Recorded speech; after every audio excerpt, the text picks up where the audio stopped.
Good evening, ladies and gentlemen. I'm your host, Rabbi Efrem Goldberg, joined by panelists Rabbi Philip Moskowitz and Rabbi Josh Broide. It's Wednesday night, 9 p.m., and we are ready to take you behind the Bima. Behind the Bima. Gentlemen, rabbis, dear colleagues, beloved friends, we are season 2, episode 2, and we have an epic guest tonight, a Bein Hazmanim guest, taking us from Yom Kippur to Sukkot, somebody who spans so many segments of the community, such a source of inspiration to me personally, to our community, and to Klal Yisrael, and really pumped and excited to be able to bring him on board shortly. But let's first get started and talk about Yamim Noraim. Yamim Noraim are in the books. Last week we talked about that expression, in the books. I saw someone wrote on Twitter, quoting us from last week, that it's the perfect expression for Motzei Yom Kippur, because Yom Kippur, you're literally in the books. In the books. Just hope we're signed and sealed in the correct book. So what's your feeling? You relieved? Yom Kippur's over? It was a miracle. It was nothing short of a miracle, a gift from Hashem that we pulled off what we were able to pull off with the minyanim, with the distancing, with the beautiful, really beautiful, inspirational davening, keeping everyone safe. It was, we spoke about it in the past. It's due to a lot of really hard work by a lot of volunteers. But it was extraordinary what happened at the Boca Raton Synagogue campus. I'll tell you how I felt. You ever watch one of the tennis majors, and you see the winner at the end, the U.S. Open, Australia Open, French Open, they collapse on the ground, arms open, they start crying. And I always think, like, 5 sets, 4 sets, 3 sets, whatever it took you to win, you've been training your whole life. You've been getting ready for your whole life. You need to make it like you expect and plan to be there. What's with the collapse? What's with falling to the ground? A little dramatic, a little melodramatic. And I didn't do it after Yom Kippur and after Nila. I didn't exactly collapse on the Bima, arms and legs out. But I have to tell you, I understood how they felt. Finishing a marathon, pushing yourself to the edge, accomplishing something that you thought impossible. The Yom Noraim this year looked impossible. When we looked out and said, Corona, pandemic, inside, outside, tent air conditioned, no air conditioned, 7 feet, 8 feet apart, masks. Do we have Balei Tefillah, Balei Tkiya in the shul, around the circle, Yom Kippur, the heat, outdoor? It seemed like an impossible task. The math alone to say, okay, how we have to space seats to maximize seating, but organize the seating in pods so families can be together.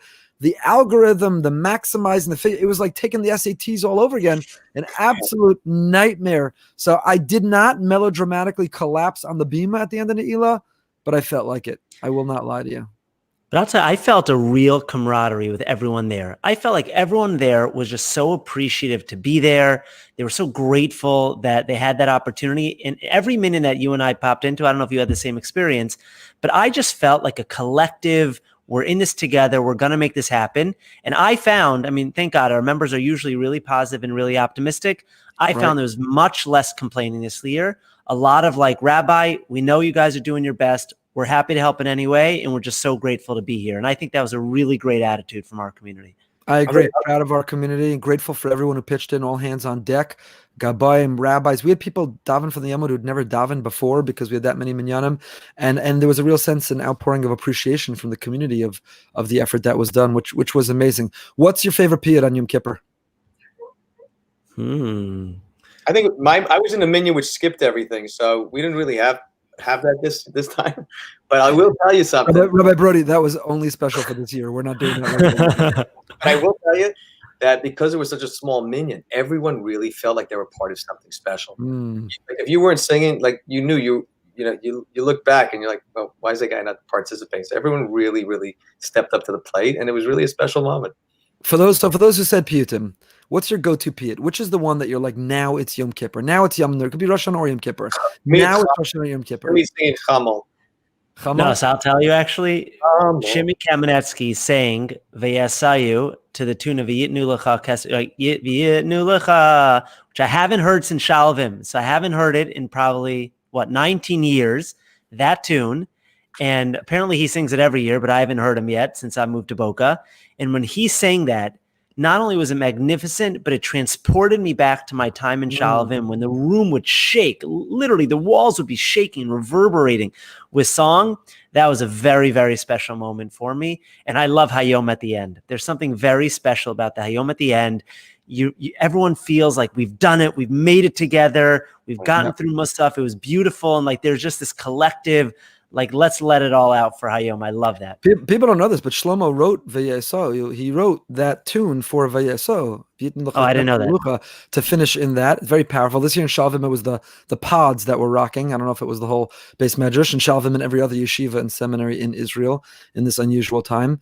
But yeah, those are powerful ones. I think the obvious ones are Unisana Tokef and Barash Hashanah Yikasevun, and Chamal is a good one, Rabbi Broide. But also I think one of the classic go-tos.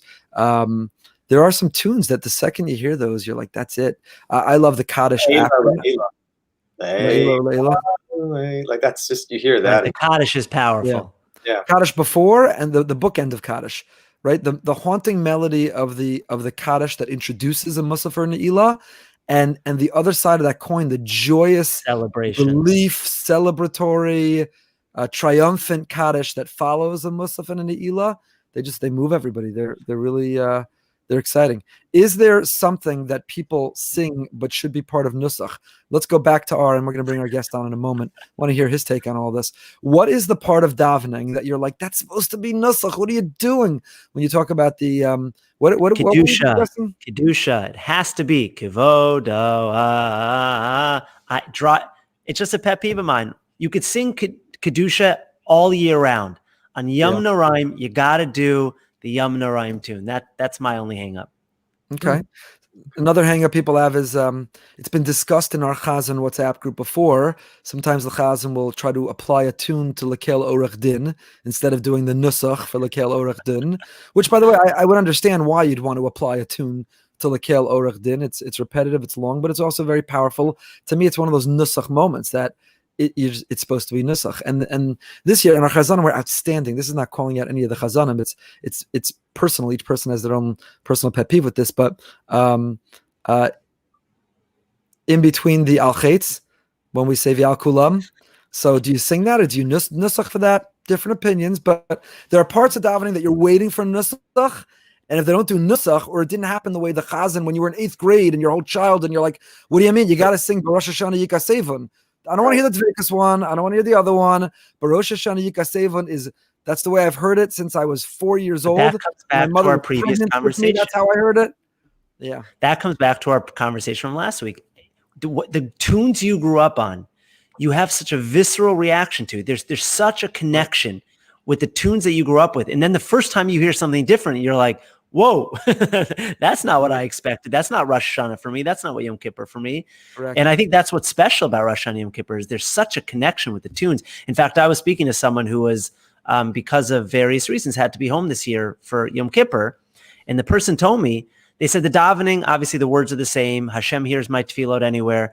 They said, but what I miss the most is the tunes. They said the music creates such a connection with our experience on Rosh Hashanah Yom Kippur. And when you don't have that, so you miss out. And on the flip side, I spoke to someone who was home, who was also a chazan, and that person told me that because they're a chazan, they're able to recreate that experience of the family, even though they were home. So it's really the tune that creates such an important connection. There's always that awkward part where someone, let's say they do popular tunes or something, which everyone knows, but then they select a tune, which I think you think everyone's going to sing along with, and no one knows it.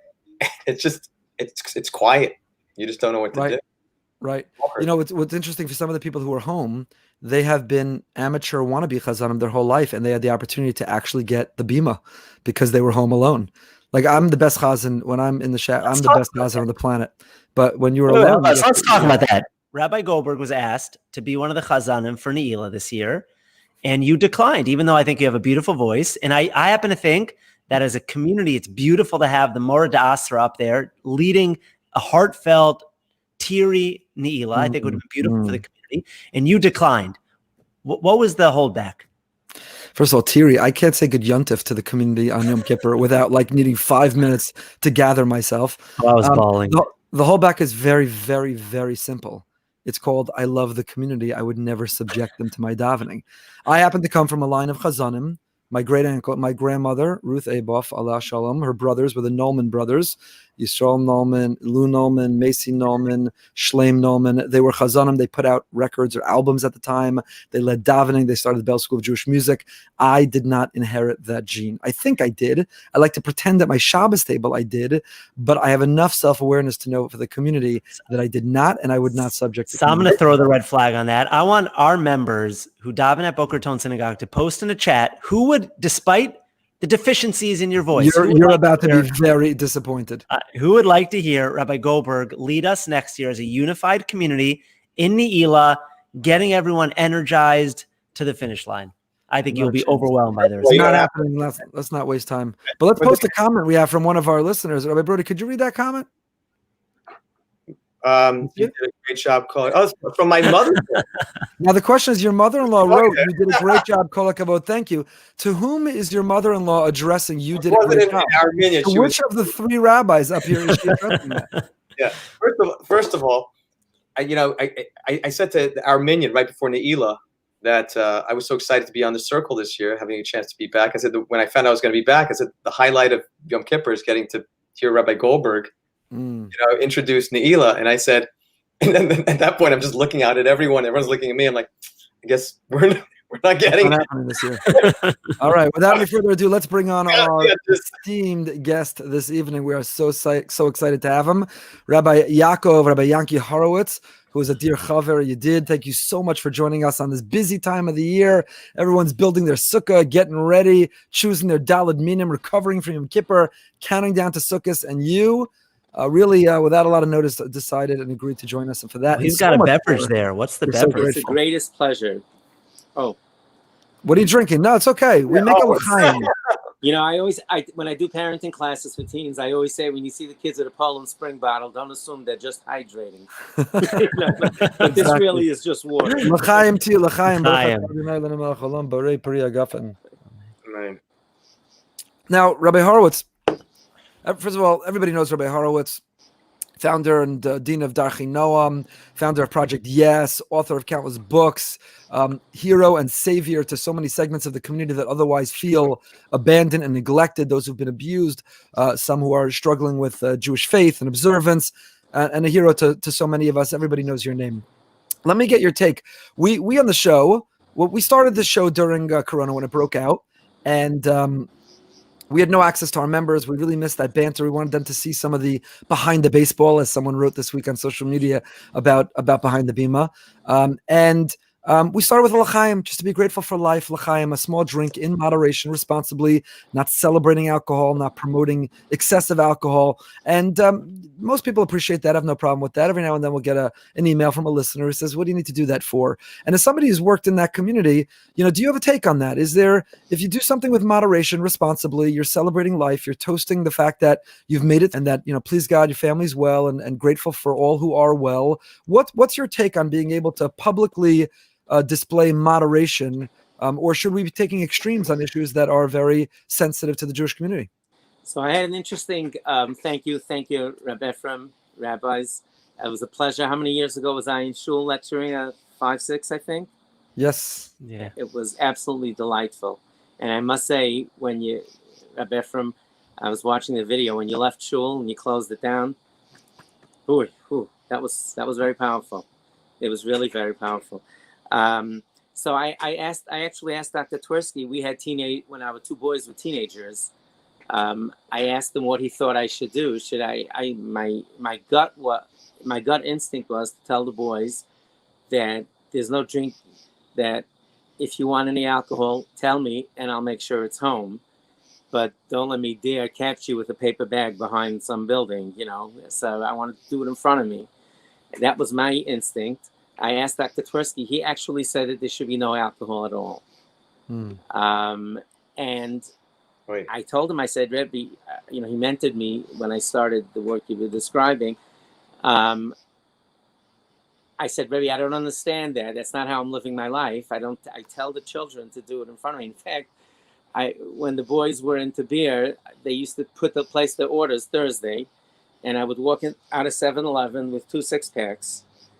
Summer ale or whatever it was, And one of my sons actually told me, there's a 7-Eleven right in the middle of Monsey. He said, "Ta, there's one on 202 where nobody's around." He was embarrassed for me. I said, "No, this is right for me." I said, "It's a value for me that you limit your drinking and have it at home." And I'm willing, so it's okay. I'm not embarrassed at all. So that Dr. Twersky probably would say no, and I would say in moderation. I think it's okay. What about not your son? What about in terms of you being able to? Someone told me that there's a study, I haven't seen it inside, that children who emerge alcoholics often are from homes where they didn't see any responsible drinking. That if you model drinking but moderately and responsibly, then children can follow that. And if you take the extreme as if it's something which is so evil, then they might be tempted to experiment. They might hide it, which is what you're alluding to. That's what Dr. Twersky was really. That was the discussion that I had with Dr. Twersky. I still don't understand what he was feeling. I understand because he deals with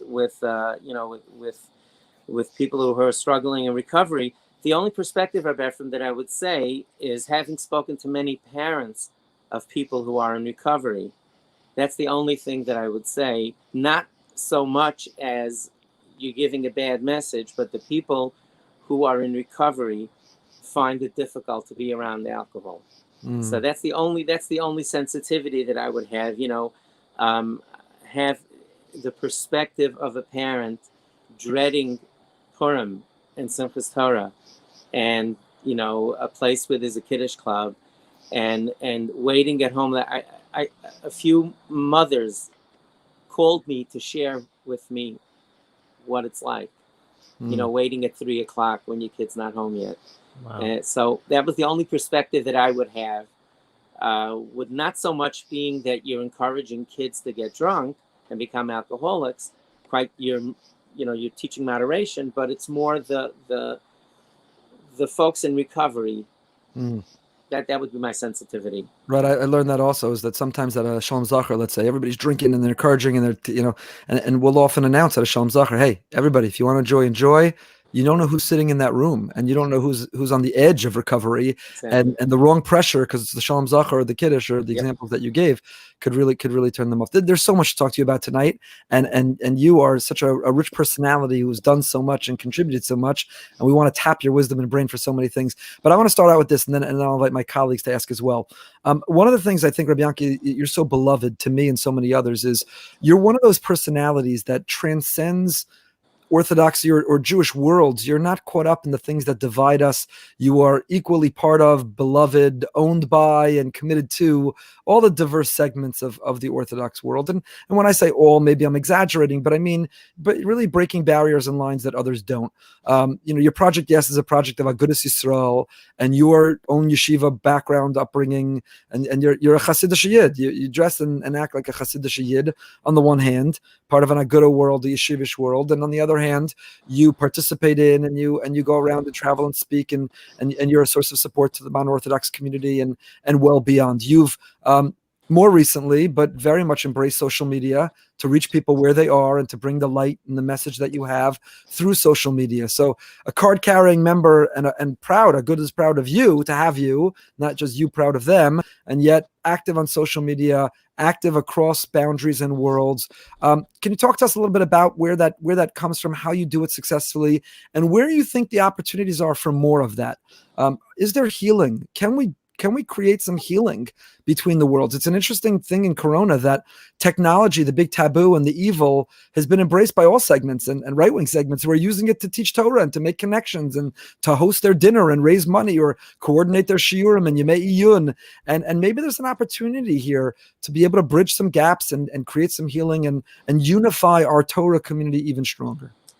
So thank you for noticing. It is something that I'm proud of, and Uri and I, my wife Uri and I, worked very hard to raise our children like that. I think part of it was my upbringing in Yeshiva Torah V'das, where there really wasn't, Rav Shraga Feivel Mendelovich, Rabbi Mendelowitz, who was the founder. He died 11 years before I was born, but every single one of my rabbeim were students of his, were talmidim of his. So, I got to know him through his various talmidim, and he really, his line, which he actually did express. I know some people that he actually expressed it to. He said the ideal yeshiva should have, a Hasidic Baal Tefillah, and a literature Rosh Yeshiva, and a Hungarian cook, and a Yeki, a German doing the books, but he really, that's how, that was the culture. It really was, I often say that I learned from the Malach HaMavis, the angel of death, who doesn't care where the kids are coming from. He takes them from everywhere. And if you look at the kids who are either in recovery or should be in recovery or passing something around, they absolutely don't care. They have no hang-ups that we adults do. They don't put people into groups. They're just hanging out together. And what you said about Rabbi Efrem, I think it's just one person at a time. I think it's just, it's not a thing that there's a movement.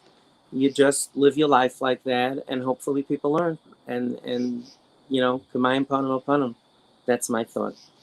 You're doing it through example. Do you think there are opportunities to bring Rosh Yeshiva from different yeshivas to give shiurim in each other's yeshivas, or to create some conversations, to bring people around a table, to be able to heal some of those wounds, that there's so much more than unites us than that separates us? And in a world that's riddled with conflict and divisiveness and challenges, from anti-Semitism to COVID, we need to unite. So I used to, I love the idea of, interacting with each other. If you look in the New York area,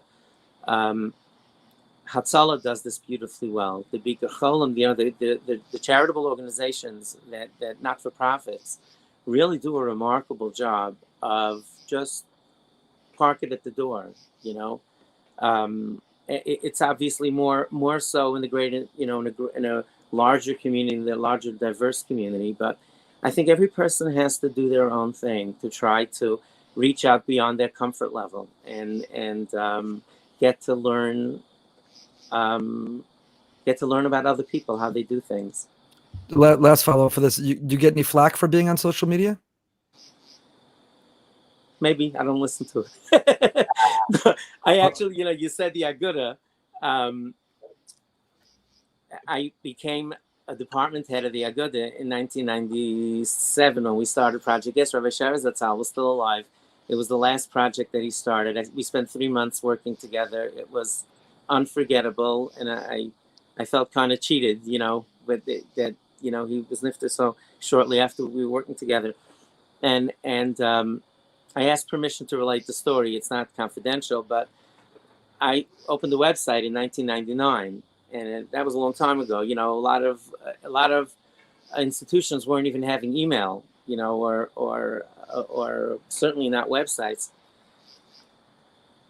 And I actually went down to Rabbi Sher was no longer alive, but I went down to the leadership of the Aguda, and we sat around the table and said, look, I need a website for the work that I'm doing. And I understand Aguda, certainly then, were not, wasn't participating in web life. I said, what are we going to tell people? How are we going to do this? And make sure we say the same thing. Because people are going to come and say, it has an Aguda logo on it. Project Y.E.S had the Aguda bar on it. So we got to say the same thing. And we were kicking it around, and we were trying to figure something out that was simple and easy and that was true. And one of my friends walked by, who's the department head of the Aguda. I said, come on, we need some help. He said, you're a married kid of the Aguda. He had just married a child of his. He just walked the kid to the chuppah the week before. So he said, you're a married kid. I love my married kids. They love me. They come to our home. We participate together, but I can't tell them what to do. So that's a great metaphor. I'm sorry? That's a great metaphor. I thought it was brilliant, and it worked. It worked. He asked if I got flack. If someone came to the department heads of the Aguda and said, Yankee has a website, what's up? He says, listen, he's a married kid. And I would say the same thing. I understand the Agudas, and I'm doing this with their knowledge, There's a solution to everything if you try to make it work, really. I just want to follow up on that. First of all, thank you so much for being with us. And I still remember the Shabbos you were in Boca, and I remember actually the conversation we had in Rabbi Goldberg's office. There were a few insights that you gave us that day that Rabbi Goldberg and I still reference. And I believe you're also an avid golfer. I think Rabbi Goldberg left that out of your bio. Yes, sir. That's true. But just came from the course. Okay, good. I won't ask your handicap. Hey, but as a Rabbi Efrem's supposed to take me this winter. You got some fancy That's club true. you have We access still do. to. We're still do around I'll together. wear a absolutely. mask, whatever you want. No, we're gonna go out. Philip, I think you met me in the evening, didn't you? Yeah, we spent a lot of time. No, together. when I arrived very late. I did. Yeah. So yeah. thank you. I didn't forget. Yeah, no, of so course. What did I tell you? That was meaningful. No, I want to ask you a different question, which is, in many respects, as Rabbi Goldberg alluded to, you're a trailblazer. Even in the work that you do now with abuse, with children that are a little bit off the derech, a lot of the cases that you're dealing with are not popular cases. You take stands that are not always popular. You come out very outspoken against issues that not everyone is unified around.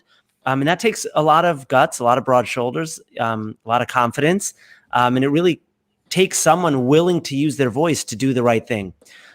So many people don't do that. So many people see injustices around them. They see things that bother them. They see things in their community that might not be correct.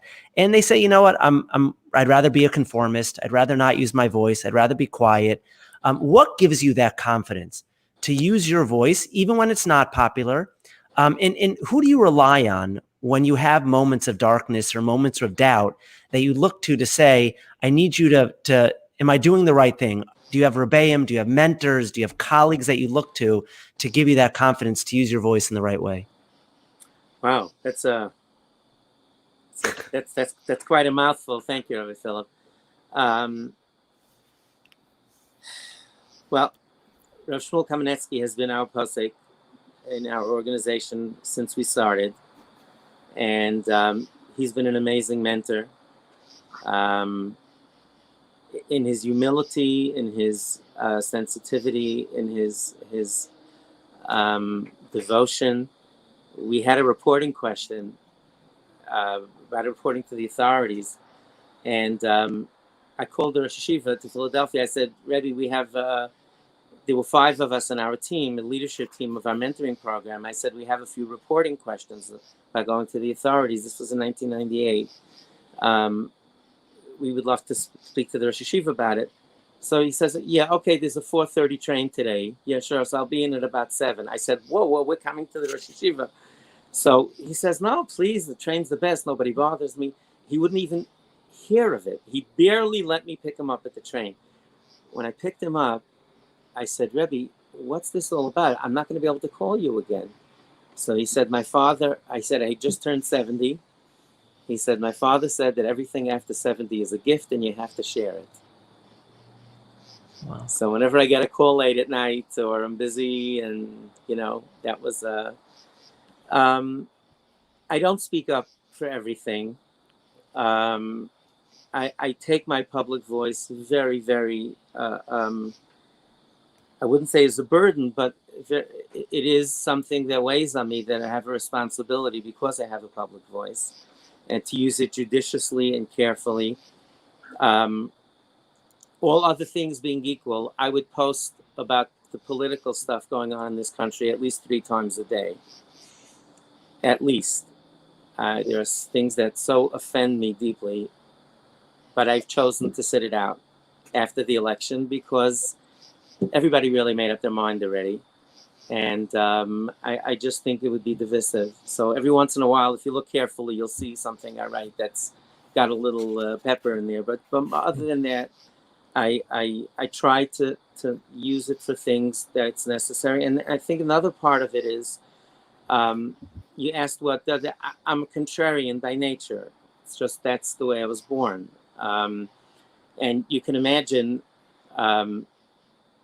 if you're a contrarian and you speak your truth and you don't care what everybody thinks around you and you have a lot of energy, that doesn't do very well in 8th grade, does it? So, the Gemara book that I wrote was part of the experience of having a very tough time in school with all of that.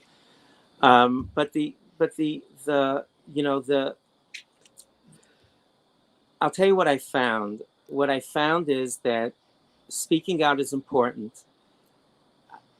It's important to educate the people as you're advocating.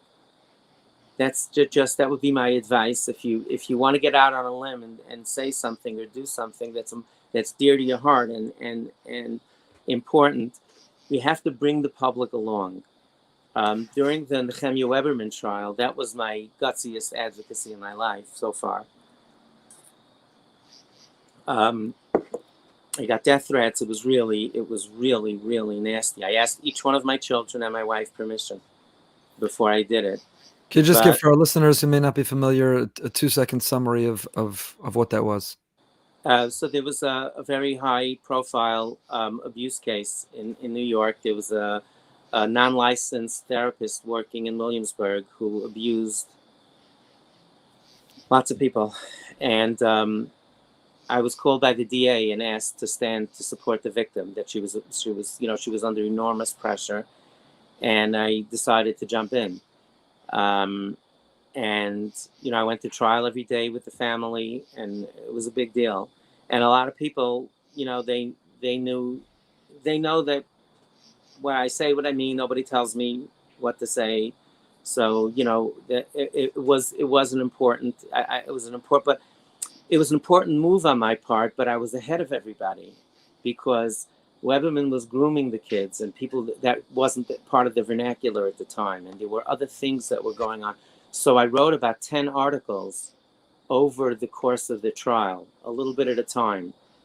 I wrote a piece on grooming. I wrote a piece on the halo effect, how that is that we make opinions, we form opinions about people on the basis of what we see, and explaining all of those phenomena to the readers and the people.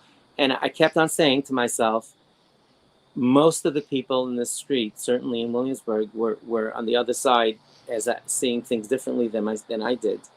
I said, I just want to take a bite. Every time I write a piece, I want to get 2% of the people to at least see things differently. So I think education is really important. It's one thing to jump out there and say, I believe her.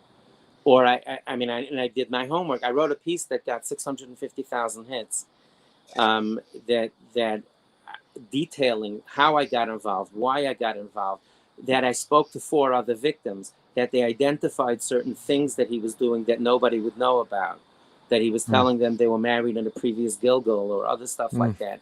So I established, I explained to the people exactly how I got involved, why, and the background. So I think that's really important. If you want to advocate, you got to bring people along. Let me, based on what you just said right now, because I'm getting, it makes the listener get a little crazy when you say, I would like to convince maybe 2% of the people to try and see a different perspective, where you're wondering, like, why doesn't 100% of the people see the other side? I want to speak to them right now. I'm sure Rabbi Goldberg, we all would like to speak to them. Like, what's the other side where you think you can defend this maniac, where he's doing something which is completely criminal? Do those rabbis call you? Do the Rosh Yeshivas call you? Are the Gedolim calling you saying don't get involved? Like, I don't understand. So a lot of it in every community, when someone gets arrested and the news reporter comes around with the microphone, the neighbors all say, I can't believe it. That's just the way it is. Every culture, every socioeconomic level, every religion, that's just the way it is. We don't want to, this is called the theory of the just world. You don't want to believe that people can do things like this. So in the abstract, I'm saying when there's like, okay, so now you didn't think so, but we see there's evidence, and innocent until proven guilty. But so the evidence, look, the abusers, get that far because they groom kids, and there's a concept. Grooming means that you start preparing children to slowly break down their space. There's a concept called institutional grooming, Rav Josh. Look it up. It's called, you can do it now. I was an 8th grade Rebbe. It's fine. It's called institutional. I'm already looking it up, by the way. Yeah, good for you. Institutional grooming means that people, the abusers, do things in full view of everyone to slowly do the bizarre, there's an article, if you're interested, there's another thing you can look up now. It's called In Plain View. It's my #1 recommendation to parents to read to understand grooming. It was written by Malcolm Gladwell, a 5,500 word piece on the Sandusky, on the Penn State, how Jerry Sandusky got away with it. And one of the things that he writes there is that Jerry Sandusky used to do weird things. Like he would go around, take a towel and snap kids, he'd be annoying and weird and take kids out in the middle of the night. And people would say, oh, that's just Jerry being Jerry. And and he's so great at what he does and he helps the kids. And, there was a whole thing in Israel with someone that had a couple of seminaries and abused his office and whatever. It was a whole big thing. That guy was picking up young ladies 1 a.m. So it's called In Plain View. So does that mean that when there's smoke, there's fire, or you see something, say something? When things add up, when something looks weird. Rabbi Efrem, that's exactly what they're doing. They're taking away that excuse beforehand because they're doing strange things, and people say that they're wizards. They're so great. They work with teens at risk, and he turns around. So it's called institutional grooming. But that was another thing that I explained institutional grooming and how it works to the public and the fact that they do things like this. So it's all about education. And Rav Josh, what you said about, depressed about the 2%, you have to be practical or you just burn out. Right. Dr. Novick, Dr. Rona Novick has a program on anti-bullying, bullying prevention. And I mean, she's a superstar in the area. And I went for training and I asked her, I said, if I do this program, how much is it going to help? What's success? So she said, if you reduce bullying by 35% over 2 years, that's success. And I'm sure of Josh, I said exactly what you did. That reaction, you're kidding? That's it? 65% after I do this program are going to... That's the way it is. Got to move the needle little by little. One of the things that you did that was really an amazing contribution was the safety book that you published. It's been translated. How many languages is it in? And where can people... Four versions, Kanahar. We're in 110,000 homes already. That's amazing. It's a really amazing. Where can people... we're scrolling in the bottom, RabbiHorowitz.com. Yeah, so there's an Amazon. You can... All of our books are now on Amazon. We actually have our own page. If you do a Google search for Bright Beginnings on Amazon, you'll come up with our Gemara program or a Chumash Gemara and safety book. That's the easiest way to do it. Just go to Amazon, do a search for Yakov Horowitz or Gemara or Chumash. Bright Beginnings, it'll come up. So that's the easiest. You can get them in before Yom Kippur. So after your weekend here, by the way, that was also a cultural thing. We have an English version. I did that with Art Scroll 11 years ago. Right. Wow. Rabbi Zlotowitz courageously took the book. There was only downside for him, besides for this in the spiritual realm, to his great credit. And then I went to Satmar with the English book, and I said, I'm making a Yiddish book. Can we work together on it? And I worked with 3 heads of the Satmar community to do the book, and we sold them 5,000 copies. And they put it. Every home in Monroe had a book. So it's a process. You have to work with people. You have to, you know what it is a lot. Y.E.S, Rabbi Efrem, you have to put your own ego away, and say it's not about me. I may have these feelings that I feel very strongly about, but it's when you say it's all for the kids, you got to really mean it. It's not about me. I told the Satmar community, I said, it's not about me. We made hundreds of changes. And some of them I may have thought, well, yeah, whatever. It's not about me. I said, I have a tool. It saves kids' lives. Let's make one that's matin, that's exactly culturally congruent with your community.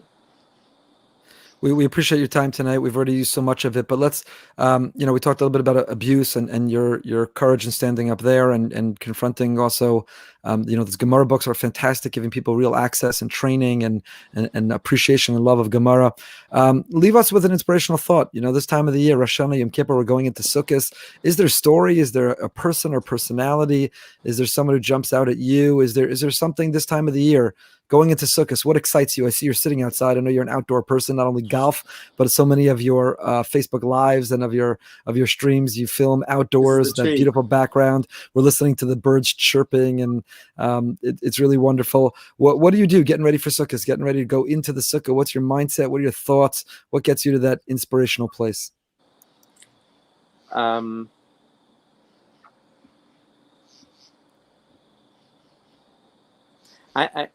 As far as Sukkah goes, I just the notion of doing tshuva me'ahava, of putting the fear aside and really and elevating your daily life. We're angels on Yom Kippur, right? We park it all at the door, and we're angels. We're basically angels for a day. So, the way I think about it is you say anybody can be a malach for a day. Let's say you be a mensch all year, So, and that's really that's how I think about the notion of sukkahs, is that the ultimate tshuva me'ahava.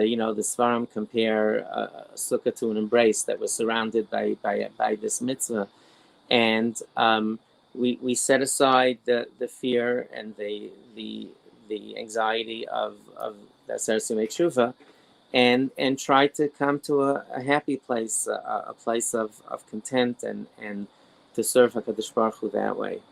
That speaks to me.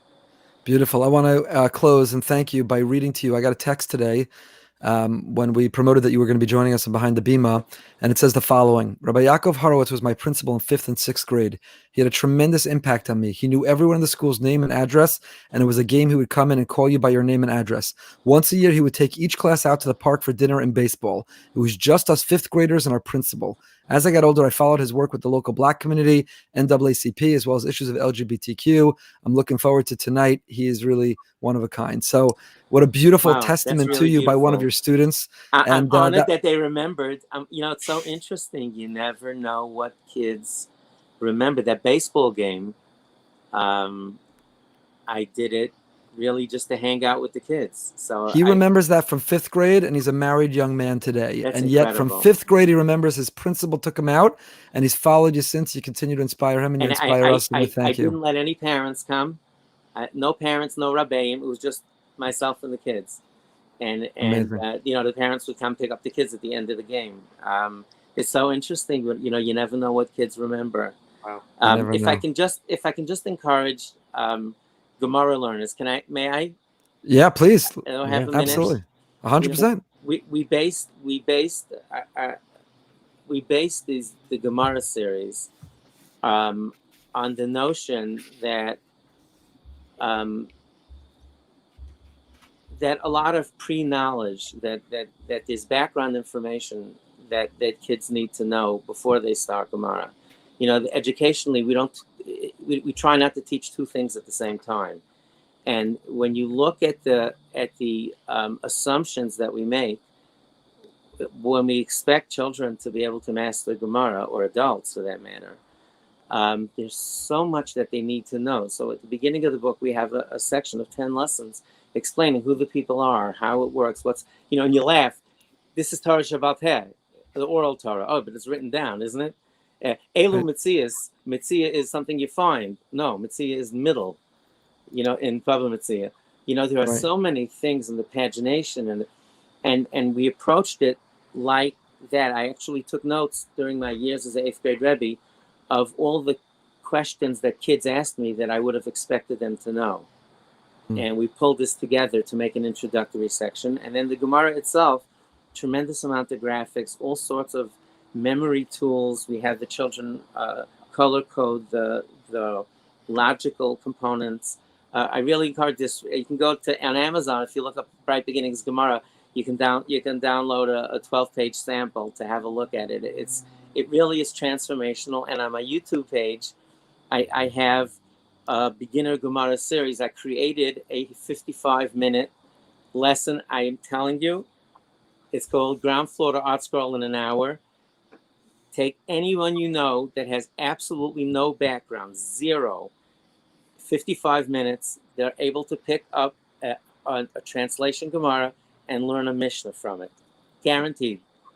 I designed it actually for single mothers to help them do homework with the kids. I did it at a retreat from sister to sister for an organization. So if your kids are struggling with Gemara, if you went to yeshiva for 12 years and don't get Gemara, don't get frustrated. Don't get frustrated. It's there. It's just Gemara starts on the 4th floor. Why is it so important, Rabbi? What if somebody says, look, Gemara doesn't do it for me, so I like to read art scroll biographies. I like to read Mishpacha magazine. I read Navi. I read... Why is it such a building block or fundamental to a proper Torah Jew to have access to Gemara?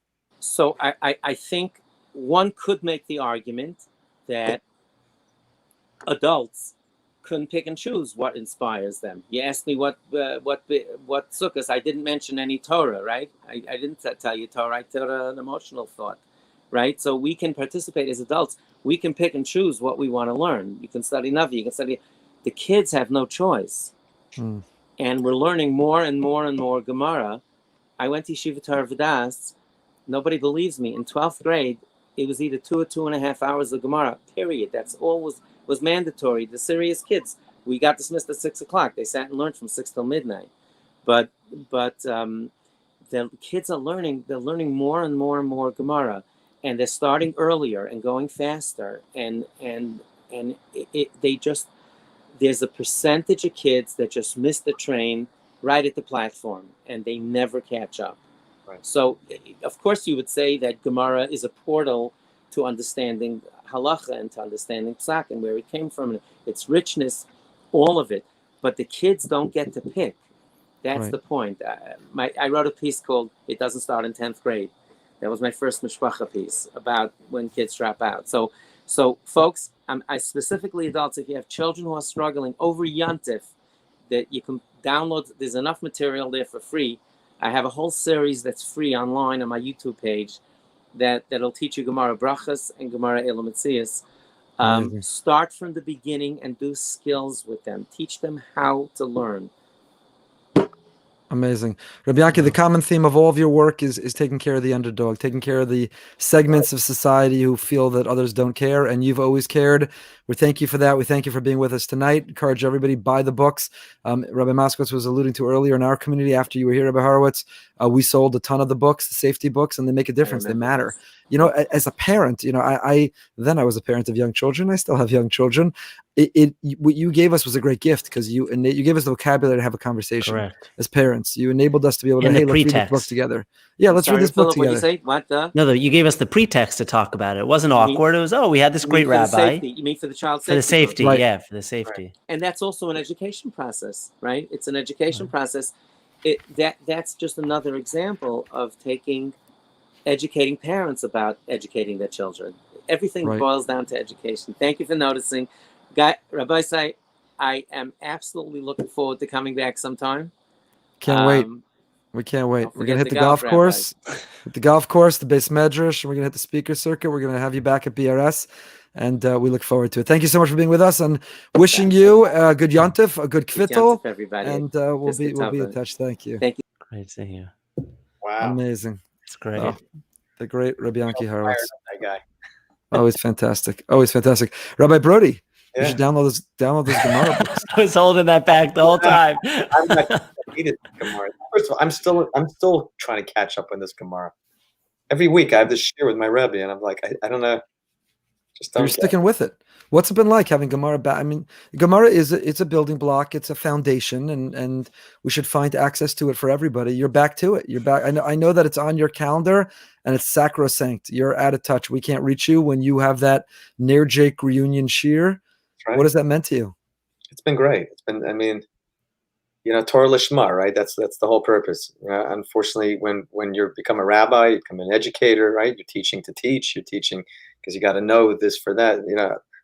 Trust me, I'm never going to need to know Sumchas and I'm mostly Mechaver Olav Araya. But every week, You know, You do need to know. You do need to know. It's seeping into in ways you don't even appreciate. I don't know. It's molding. It's kashering your brain. That's we're year 21 right now. So amazing. Rabbi Almost as many as behind the Bimas. Right. It started at the same time. Right. But I'm telling you, this guy is he's amazing. Amazing. He's going up against the world. People are telling him. Rabbi Horowitz? Yeah, I'm saying, how does he do that? He's got courage. He's got courage. He's got a lot of courage. Before it was popular to have courage. See, on social media, you have a lot of people who will applaud and cheer. You have a lot of haters and detractors and trolls, but you'll also have a lot of people who cheer you on for caring about the underdog. But he was doing this long before you got that feedback from social media, when it wasn't popular and you didn't know, and there could be a rock through your window. That was the reaction people gave. So it was very bold, very courageous, and he's a great resource. We've called him on more than one occasion. Yeah. Say we have this challenge, this issue, help us think it through. We had some really complicated issues where you want to, defend somebody making an accusation. That's the first priority, to believe them and defend them. You also want to not rush to judgment and do things very judiciously and carefully. And we're lucky. There's a very short list of people on a Rolodex. I don't know how many of our listeners know what a Rolodex. Rabbi Moskowitz, I don't know if you know what a Rolodex is. There's a very short list of people. I remember very short list of people. He had a Rolodex on his desk. He did. It's a short list of people that we can call, and he's on that list and towards the top of it. I thought his last point was interesting. I'm curious your thought on that one. He spoke about Sukkot. He said what attracts him to Sukkot is the connection to Hashem through love. The Rosh Hashanah Yom Kippur is all fear-based, and he craves that opportunity to connect in a happier fashion. Right. I wonder how our members would feel, right? In other words, do they dread Rosh Hashanah Yom Kippur? It's all about fearing God. It's all about afraid of the punishment. In Sukkot is finally like we can just enjoy that relationship. Do we do a disservice? Let's hear from them. Comment, YouTube, Facebook. Feel free in the comments. We'll post or read your comment. If you're listening to the podcast, don't forget to rate and review. And we want to hear from you also. Be in touch with us. We only have 9 minutes left. This show goes so quickly. Rabbi Broide, what were you going to say? Your Sukkah hug. You got to tell everyone about it. That's your famous. Not me, it's my wife, the Rebbitzin. She loves that one. Yeah, the arm, the two plus a little bit is the two parts of the arm and the hand a little bit. It's the embrace. You got to feel that hug. You got to sit inside that. I mentioned that a shir many years ago, and someone recently told me that it changed their day. That it's brought down by some that when you do atifa with a talis, those who wear talis, men who wear talis, you put the talis on and you wrap it, and you're supposed to you're supposed to stay in that position for a moment. Most people are like taking it off as they put it on, as they make the bracha, as they're catching up on karbanos.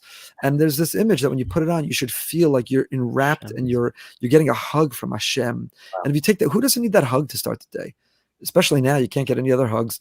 You can't connect with people or exchange that energy. So that hug from Hashem, it's powerful, whether it's the sukkah, whether it's the talis, but it's a beautiful image that we can get. So there was a Facebook comment. Somebody we mentioned last week wrote some really nice comments. Thank you, Rav Pesach, about your comments about Behind the Bima. We appreciate love. And that generated some conversation in the comments about no female guests on Behind the Bima. So would you gentlemen like to comment on the absence of female guests on Behind the Bima? Is that a misogynistic statement? Is that a policy? Is that a hashkafa? Is that just a technical challenge? Why haven't we had female guests? We have had female guests. First of all, I took offense on behalf of our moms. Our mothers, which was, by the way, I think the most popular show. But first of all, I'll let you comment on that. I will just also point out that we were supposed to have Bidi Deutsch on the show. She was unable to join us at the last second, but she was scheduled to join us. And we may or may not have reached out to her subsequently to also be on the show, but it was not able to work out. So it's a little bit of an unfair characterization also because she was supposed to come on the show, but I'll allow you to address the policy behind it. But it was a little bit of an unfair characterization the way he wrote it as well.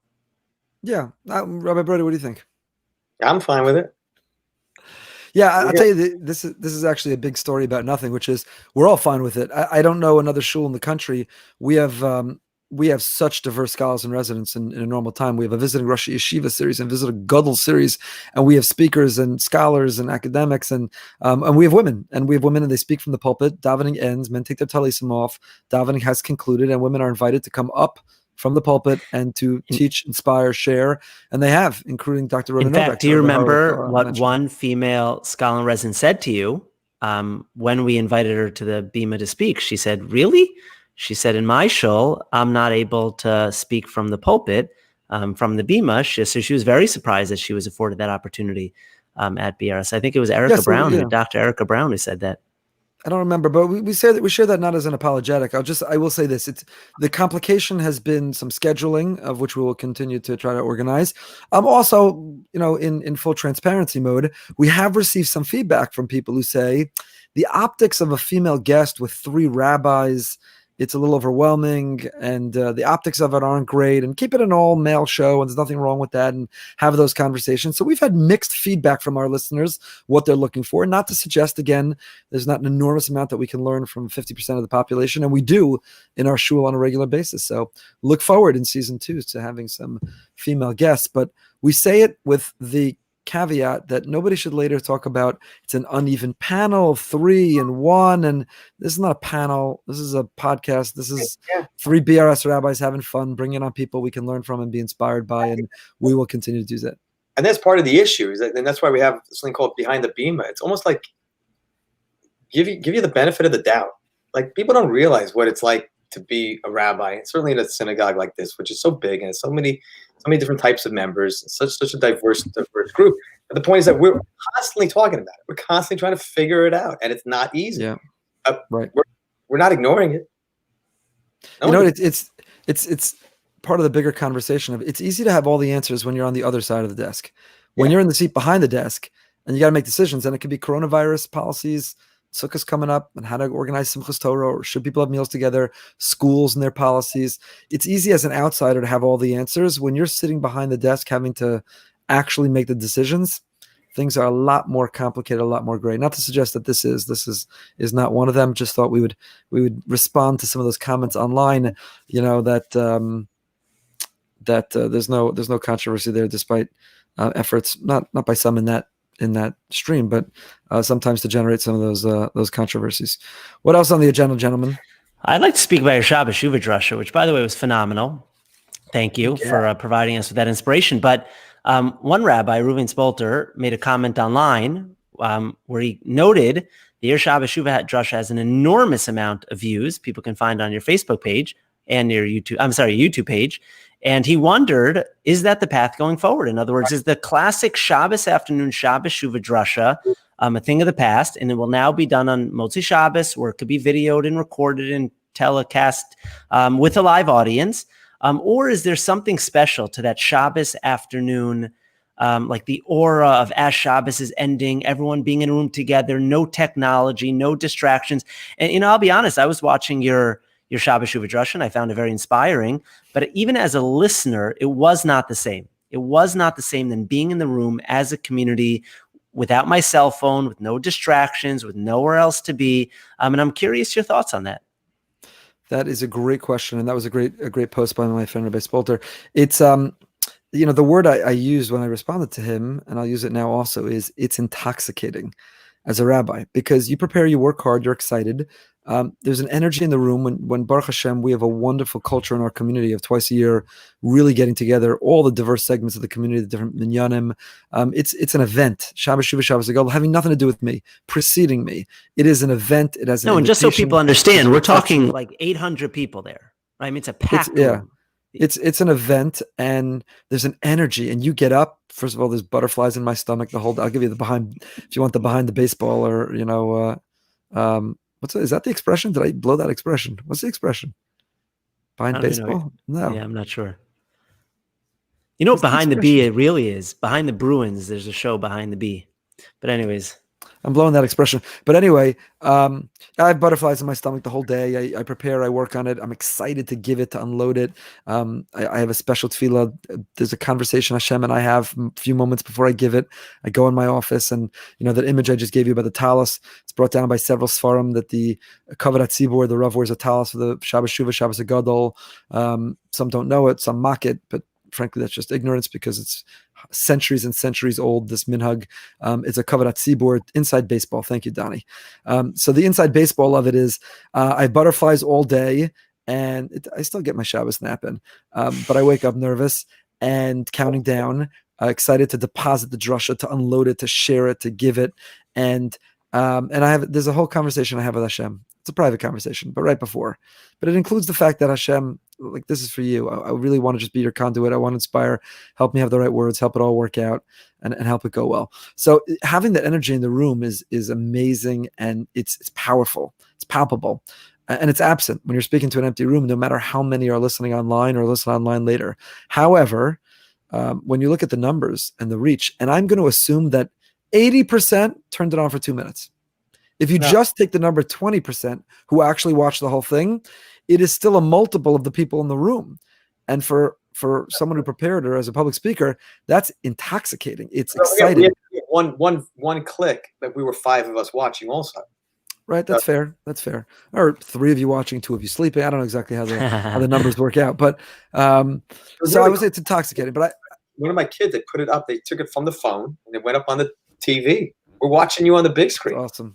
I think it's an easy answer, and the easy answer is that a model going forward is to give these kind of things on Motzei Shabbos, where when it's safe and healthy, everyone's invited to come, and we could pack hundreds in, and those who want to be in the room and turn their phones off, we can make that a prerequisite and make it a real feel of the energy being in the room, and direct it, really give it to the people in the room, but also stream it and make it accessible for the people not. This is a new model going forward, and you know, Matt Levin, Rabbi Broide's other boss, is on. So Matt, thanks for being here.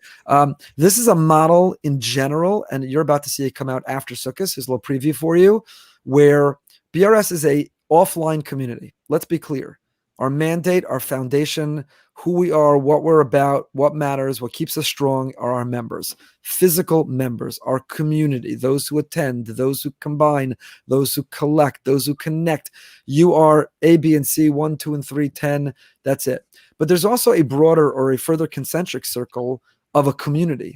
Right, our theme that we keep coming back to here in season 2 is BRS is a movement. BRS is not a shul, it's not a community, it's a movement. What we stand for, what we believe in, what we're trying to teach and preach, and the impact that we're trying to have. So we're creating a friend of BRS online membership where you can support and be part of the movement, no matter where you live. And we're going to create some content that you can only access if you're a member at that level. Not most of the content.